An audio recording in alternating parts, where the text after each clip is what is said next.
Welcome back. भीख मांगने वाले 60,000 से ज्यादा पाकिस्तानी मुख्य ममालिक से डिपोर्ट कर दिए गए। मसलन तौर पर 56,000 पाकिस्तानी सऊदी अरब से डिपोर्ट किए गए। कौमी असम्बली की कायमा कमेटी बराए ओवरसीज में FIA का बड़ा इंकशाफ। TGFIA ने बताया इस साल 51,000 अफराद को ऑफलोड किया गया। पाकिस्तान की सामाजिक तौर पर ही नहीं बल्कि दुनिया भर में बड़ी बेइज्जती हुई। पाकिस्तान के भिखारियों को सऊदी ने अपने यहाँ से डिपोर्ट कर दिया है। पाकिस्तान के भिखारी इस कदर ढीठ हो गए हैं कि सऊदी को इन पर एक्शन लेना पड़ा। वो नो फ्लाई लिस्ट, वीजा प्रतिबंधों, विदेशी सरकारों की कड़ी चेतावनियों और यहाँ तक कि बार बार होने वाले डिपोर्टेशन की भी अवहेलना कर रहे हैं। 24,000 बंदे को सऊदीज ने निकाल दिया। UAE ने अलग लोगों को निकाला। हजारों लोगों को डिपोर्ट कर दिया गया। बहुत सारे ऐसे नेटवर्क्स हैं जो क्रिमिनल्स के, गैंगस्टर्स के, जो ये काम कर रहे हैं। अफ्रीका, यूरोप, कंबोडिया, थाईलैंड, मतलब कहाँ क्या क्या हो रहा है यार।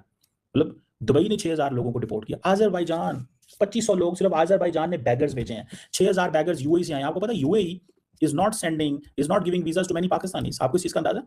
पाकिस्तानी भिखारी जो है या कह लीजिए ऐसे लोग पाकिस्तानी जो कि गल्फ में और सऊदी अरेबिया और कई जगह पर भीख मांगते पकड़े गए हैं, उनको सऊदीया ने निकाला है एक बड़ी तादाद में। तकरीबन 24,000 के करीब कहा जा रहा है कि सऊदीया ने निकाला है। और उसके अलावा सऊदीया के साथ साथ जो है वो दूसरी गल्फ कंट्रीज से भी पाकिस्तानी निकाले गए। टोटल 56,000 पाकिस्तानी जो है उनको एक तरीके से डिपोर्ट किया गया। और एक बार फिर जो खबरें तेजी के साथ चल रही हैं वो ये कि इस साल में तकरीबन 24,000 के करीब पाकिस्तानी जो हैं उनको सऊदी अरब से डिपोर्ट किया गया। और तकरीबन 6,000 पाकिस्तानी ऐसे हैं जिनको कि UAE ने जो है वो डिपोर्ट किया गया है। कहा यही जा रहा है कि इनमें से अक्सर लोग वो थे जो कि भीख मांग रहे थे सऊदी अरेबिया में उम्रे या हज या इस तरह के किसी भी जगह के लिए, या कह लीजिए कि किसी भी बहाने से वो सऊदी अरब पहुंचते हैं या UAE पहुंचते हैं और कहते ये हैं कि जी हम जो है वो काम के सिलसिले में आए हैं या किसी तरीके से बहरहाल वीजा लेकर, और ये लोग जो है सऊदी अरेबिया और UAE पहुंचते हैं। और फिर उसके बाद वहां पर या तो किसी ना किसी किस्म की क्रिमिनल एक्टिविटीज में लोग पकड़े जा रहे हैं या फिर भीख मांगते हुए लोगों को जो है वो अरेस्ट किया जा रहा है। अब सऊदी अरेबिया ने इस साल तकरीबन 24,000 के करीब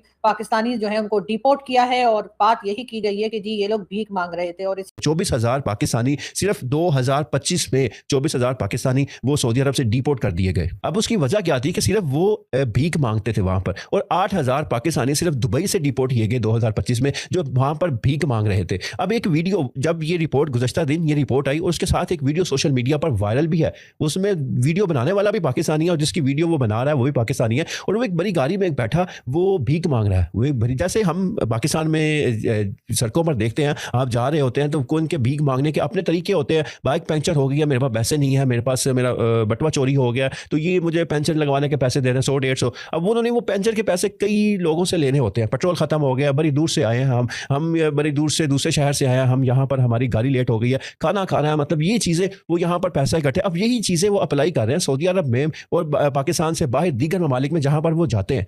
FIA के नुमाइंदे पेश हुए हैं और उन्होंने ये एदादुशुमार जारी किए हैं। और उन्होंने पता क्या बताया है? उन्होंने कहा है कि सर सिर्फ इस साल 2025 में सऊदी अरेबिया ने 24,000 भिखारी डिपोर्ट करके पाकिस्तान भेजे हैं। सर आप नोट कर रहे हैं कितने अल्फाज में बोल रहा हूँ, इसमें ये एदादुशुमार कितने हैं? 24,000 भिखारी एक साल में पकड़ के उन्होंने वापस भेजे हैं। इन्होंने बताया कि अमारात ने 6,000 पाकिस्तानी भीख मांगते हुए गिरफ्तार किए, डिपोर्ट करके वापस पाकिस्तान भेजे हैं। अब ये बंदे रोज़ाना सैकड़ों बंदों से मिलते हैं, तो ज़रा यही 30,000 का सिर्फ एदादुशुमार ज़हन में रखते हुए सोचिए, लाखों नहीं शायद करोड़ों लोगों तक ये पहुंचे हो और हमारे मुल्क को बदनाम किया हो और हमारी ये पहचान बनाई। पाकिस्तान के भिखारी एक बार फिर चर्चा में आ गए हैं और ये बता रहा है कि पाकिस्तान क्यों कहा जाता है कि वो एक भिखारी मुल्क है। पाकिस्तान के बहुत सारे लोग ऑफेंड हो जाते हैं, मैं कमेंट में देखता हूं, बड़े ऑफेंड हो जाते हैं कि आपने हमें भिखारी कैसे कहा। हमारे यहाँ भले ही सरकार भिखारी हो लेकिन आवाम के पास बहुत पैसा है। अब बताइए, जिस देश की 45% जो आवाम है वो गरीब हो, उस देश के लोग कहते हैं कि आवाम के पास बहुत पैसा है, सरकार के पास पैसा नहीं है, ये लोग कहते हैं। और भारत पर उल्टा कहते हैं कि भारत की सरकार अमीर है, आवाम गरीब है, ये कहते हैं वहां के लोग।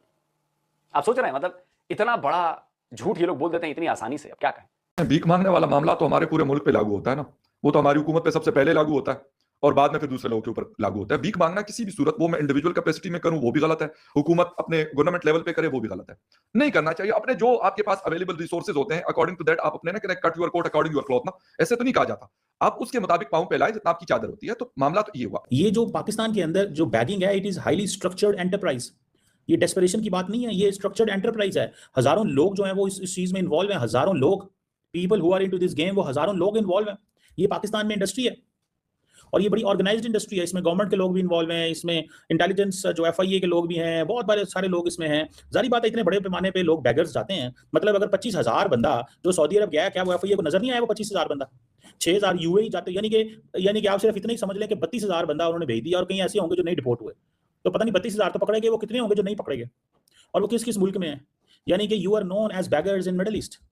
6,000 के करीब लोग जो हैं वो UAE से निकाले गए हैं, और उनके लिए भी कहा यही गया है कि या तो ये भीख मांग रहे थे या फिर ये किसी ना किसी की तरह की क्रिमिनल एक्टिविटीज में इन्वॉल्व थे। यकीनन ये एक बहुत ही परेशान कर देने वाली खबर है, लेकिन ये कोई फर्स्ट टाइम तो आई नहीं है। इससे नाज़रीन, हम पाकिस्तानी हमेशा ये शिकवा करते आए हैं पहले दिन से आज तक कि हमारे हुक्मरान जो थे वो बुरे थे।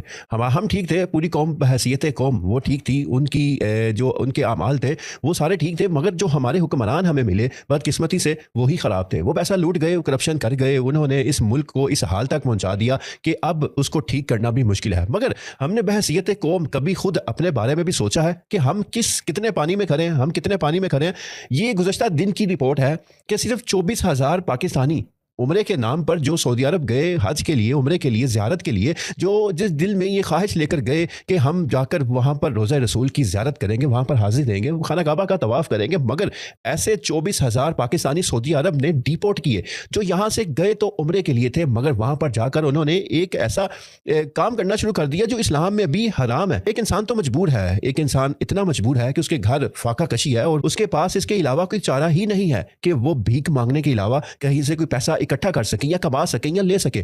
तो वो एक इंसान समझ आते हैं। मगर हदीस में आता है कि एक इंसान कि जिसको कोई मजबूरी नहीं है, कोई माजूरी नहीं है, कोई परेशानी मुश्किल नहीं है, कोई उसकी ऐसी मजबूरी नहीं है कि वो कमा ना सके, वो कोई पैसे अरेंज ना कर सके, पैसे हासिल ना कर सके, वो रिस्क हासिल ना कर सके, खाना ना हासिल कर सके, तो ऐसा शख्स जब भीख मांगता है तो क़यामत वाले दिन उसके जिस्म से जितनी उसकी स्किन है, उसकी खाल है, वो उतार दी जाएगी, गोश्त उतार लिया जाएगा उसके जिस्म से। मतलब कि उसकी सज़ा ये है। जब ये इतनी बड़ी तादाद में नंबर्स आते हैं ना, तो फिर फैसले नहीं होते, बल्कि समझ लें कि वीज़े परमानेंट बैन हो जाते हैं। लेकिन फिर भी उनकी मेहरबानी अरब मुल्कों की कि वो हमें वीज़े दे रहे हैं। अब ये एदाद-ओ-शुमार सिर्फ भीख के हैं। इसके बाद उन्होंने कहा, जी सर, हम इतने लोगों को जब वापस वसूल कर चुके हैं तो हमने लोगों को ऑफलोड भी किया है, और तकरीबन 51,000 लोगों को ऑफलोड करने का एतराफ़ किया है FIA की जानिब से साइनेट की कायमा कमेटी के अंदर।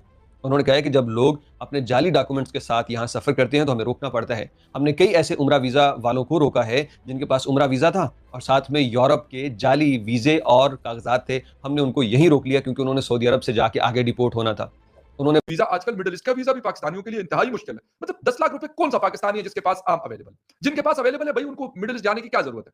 वो यहाँ पे भी सेट है, वो कोई यूरोप भी चले जाते हैं, उनके अपने और भी 100 कारोबार और 100 चीजें होती हैं। उनको मिडिल ईस्ट सिर्फ घूमने फिरने के लिए, न्यू ईयर पे चले गए, मौसम एंजॉय करने चले गए, कोई फेस्टिवल हुआ वहां चले गए, सिंपल इज दैट। और उन्होंने वहां थोड़ी वो करना है या उनके कारोबार होते हैं, तो उनको किसने रोकना है? या वो मतलब क्यों जाएंगे?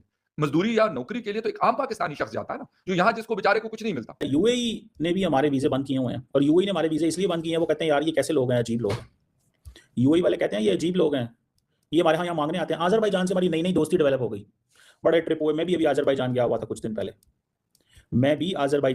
कुछ दिन पहले, और वहाँ पे मैंने देखा कि किस तरह जो है वो क्या हुआ या कैसे चीज़ें हुई। ठीक है, तो दिस इज द पॉइंट कि उसमें जो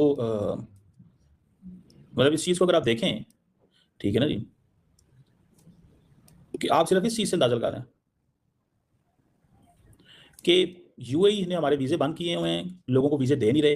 पाकिस्तान में चाहे आप किसी भी सिटी में हो, चाहे आप लाहौर में हो, इस्लामाबाद हो, कराची हो, या किसी शहर का नाम ले लीजिए, आप अगर वहां पे बाहर निकलेंगे और किसी छोटी मोटी मार्केट में या बड़ी मार्केट में कहीं भी आप जाएंगे, वहां पर आपको बेशुमार भिखारी मिलेंगे, आपको कदम कदम पे भिखारी मिलेंगे, और हर कोई आपसे यही कह रहा होगा। कोई कह रहा होगा आटा दिला दो, कोई कह रहा होगा बच्चे की फीस नहीं है, कोई बीमारी के लिए अपनी कोई मेडिसिन की बात कर रहा होगा। और इस तरह से ये भिखारी जो हैं, ये बहुत ज्यादा तादाद में आपको इस वक्त पाकिस्तान की हर सड़क पे, हर गली में, हर स्ट्रीट पे दिखाई देते हैं। यहाँ तक कि अगर पाकिस्तान की हालत आपने जिसे कहते हैं कि बदतरीन कर दी हुई है, अगर इसके अंदर कोई कोशिश करता है और जाता है और आप उसको ऑफलोड करते हो और उसको कोई रीजन भी नहीं देते, तो क्या करेगा कोई शख्स?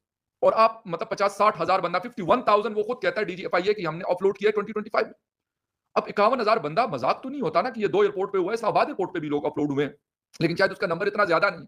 सबसे ज्यादा कराची, और कराची इसलिए है कि वहां से टिकट सस्ता होता है। मिडिल ईस्ट आप जाएं या किसी दुनिया की किसी और कंट्री में आप ट्रैवल करें तो मोस्ट ऑफ द टाइम ये होता है कि आपको वहां से डायरेक्ट फ्लाइट भी कुछ एयरलाइंस ऐसी है जो सिर्फ कराची पे ऑपरेट करती हैं दूसरे कंट्रीज, तो वहां से आप चले जाते हैं। तो लोग बेचारे ये करते हैं कि यार यहाँ से या बस में या फिर डोमेस्टिक टिकट इतना महंगा नहीं होता, बाज़ औक़ात सस्ता भी पड़ जाता है 20,000, 25,000, 15,000 में। तो मुल्क के हालात जो है वो खराब से खराब तर होते चले जा रहे हैं। ये और बात है कि गवर्नमेंट साफ खुलकर बताती नहीं है, साफ हमारे मेन स्ट्रीम मीडिया पे कुछ कहा नहीं जाता है, और इसीलिए जो आम पब्लिक है उसकी हालत भी खराब से खराब होती चली जा रही है। लोगों के पास यहाँ पर जो है कह लीजिए साफ पीने का पानी तक जो है वो भी अगर आपको खरीद कर पीना पड़े तो आप समझ सकते हैं कि लोगों के हालात क्या हो गए, कि अगर उनको पानी भी पीना है तो चाहे वो कराची हो चाहे वो कहीं का भी एरिया। अभी 2 दिन पहले बिलावल भुट्टो जरदारी साहब का भी ये कहना था कि जी वो पानी जो है खरीद कर पीते हैं। अब अगर इतने बड़े बड़े लोग जो है उनको तो कोई फर्क पड़ता नहीं है कि वो पानी खरीद कर पिए या पानी उनको दे दिया जाए, लेकिन बहरहाल अब अगर आम आदमी के पास भी पीने का साफ पानी नहीं होगा और उसको भी अगर पानी खरीद कर पीना पड़ रहा है, बाकी खर्चे हैं, जॉब्स नहीं है यहाँ पर लोगों को अगर आप देखें तो बेरोजगारी जो है वो बहुत हद तक बढ़ चुकी है, और जो जॉब पर हैं या जो काम कर रहे हैं उनको भी सैलरी या पेमेंट उस तरह से नहीं हो रही जिससे कि उनके खर्चे पूरे हो सके, या उसको ये ना हो कि जी उन्हें भीख मांगनी पड़ रही है, या उनके जो यूटिलिटी बिल्स हैं या बच्चों का जो खर्चा होता है या जो भी सामान वगैरह लोग लिया करते हैं वो आसानी से उनको दस्तयाब हो, ऐसा नहीं होता। दोस्तों, सऊदी अरेबिया ने अकेले ही 24,000 पाकिस्तानी बैगर्स को वापस भेज दिया on the basis of the allegations कि ये लोग जो हैं ये इस तरह की हरकतें कर रहे हैं, और इसमें बाकी जो लोग हैं ममालिक हैं वो अलग है। पाकिस्तान के अंदर जो पार्लियामेंट के अंदर जो नेशनल असम्बली की स्टैंडिंग कमेटी है ऑन ओवरसीज पाकिस्तानीज, उस पे पाकिस्तान के जो एक बड़ी इंपॉर्टेंट अथॉरिटी है FIA, फेडरल इन्वेस्टिगेशन एजेंसी है, जिसमें बहुत सारे जो सिचुएशंस के बाद हमारी हुकूमत ने ये फैसला किया कि वो टफ लाइन लेने जा रहे हैं against the people who are using Pakistan, कि वो दुनिया में इस तरह जाएं। गवर्नमेंट ऑफ पाकिस्तान ने 66,000 पैसेंजर्स को ऑफलोड किया इस साल, जिनमें 51,000 लोगों को इसलिए ऑफलोड कर दिया गया कि उनके पास इनसफिशिएंट या अनवेरीफाइड डॉक्यूमेंटेशन थी। पाकिस्तानियों की ये हालत जो खराब से खराब होती चली जा रही है, हमने तो कभी नहीं सुना, यहाँ तक कि बचपन से अगर हम बात करें और हमने कभी नहीं सुना कि कोई इस तरह से इतनी बड़ी तादाद में जो है भिखारी जो है वो किसी जगह से पाकिस्तानी भिखारी पकड़े गए हो या उनको वहां पर पाया गया हो कि वहां पर पाकिस्तानी भीख मांग रहे हैं। हाँ, ये जरूर है कि हमेशा से थोड़े बहुत लोग जो हज उम्रे के लिए जाते थे पाकिस्तानी, वो बताते जरूर थे कि वहां पर जी कुछ पाकिस्तानी जो है वो भीख मांग रहे थे, या कुछ पाकिस्तानी कहते हैं कि जी हम उम्रे हज के लिए आ गए हैं, अब हमारे पास वापसी का टिकट नहीं है, या कोई और बात इस तरह की जो की जाती है वो करके कई पाकिस्तानी जो है वो दिखाई तो दिए और लोगों ने देखा, लेकिन इतनी बड़ी तादाद के एक साल के अंदर 24,000 के करीब लोग और UAE से 6,000 के करीब लोग जो हैं वो इस तरह से निकाले गए हैं, और ये तादाद बढ़ती चली जा रही है। मतलब ये तादाद कम होने के बजाय ये नंबर्स जो हैं वो आगे की तरफ जा रहे हैं, और ये नंबर्स जो हैं ये बढ़ते चले जा रहे हैं कि पाकिस्तानी भिखारी जो है वो हर जगह दिखाई दे। बात है इस मामले का, तो मामला तो ये काफी सालों से चल रहा था। बीच में से कुछ लोग शायद 1-2 साल पहले भी कुछ डिपोर्ट हुए थे, लेकिन अब क्योंकि ये नंबर बहुत ज्यादा बढ़ गया था और शायद इस पे कुछ ज्यादा बात इसलिए शुरू हो गई यार, कि जो नेशनल असम्बली की कमेटी है ओवरसीज पाकिस्तानी और ह्यूमन राइट्स के हवाले से, तो अगर रफीउल्लाह साहब उसके चेयरमैन हैं, पाकिस्तान पीपल्स पार्टी के MNA हैं, उन्होंने इस मुद्दे को उठाया, और उठाया इसलिए कि बहुत ज़्यादा लोग डिपोर्ट तो एक अलग मामला है ना, वो तो उस कंट्री की अगर कोई आप वायलेशन ऐसी करते हैं या कोई आपके डॉक्यूमेंट सही नहीं है या कोई ऐसी क्राइम कमिट कर, जिस तरह बेगिंग पे बहुत सख्ती करते हैं मिडिल ईस्ट की कंट्रीज हैं, तो उस पे वो रिपोर्ट कर देते हैं। इससे पहले भी सऊदी अरेबिया, UAE और कई गल्फ कंट्रीज इस किस्म की बात और शिकायत पाकिस्तान को करते रहे। इस बार सुनने में यह आया है कि इस्लामाबाद को, यानी कि इस्लामाबाद की गवर्नमेंट को जो है वो अच्छे से उन्होंने वार्निंग दी है सऊदी अरेबिया ने, और कहा है कि जी आप इस किस्म के लोगों को रोकिए, और वरना हम यहाँ पर यानी कि सऊदी अरेबिया जो है वो अपनी तरफ और UAE जो है वो भी दोनों ही जगह पर जो वीजा की फीस है या जो वीजा रिस्ट्रिक्शंस है उनको बहुत ज्यादा सख्त कर दिया जाएगा, और आसानी से पाकिस्तानियों को जो है इन जगहों के वीजा नहीं मिलेंगे। यानी अगर कोई UAE जाना चाहता है तो उसको भी वीजा लेने में काफी जो है वो मुश्किल पेश आ सकती है।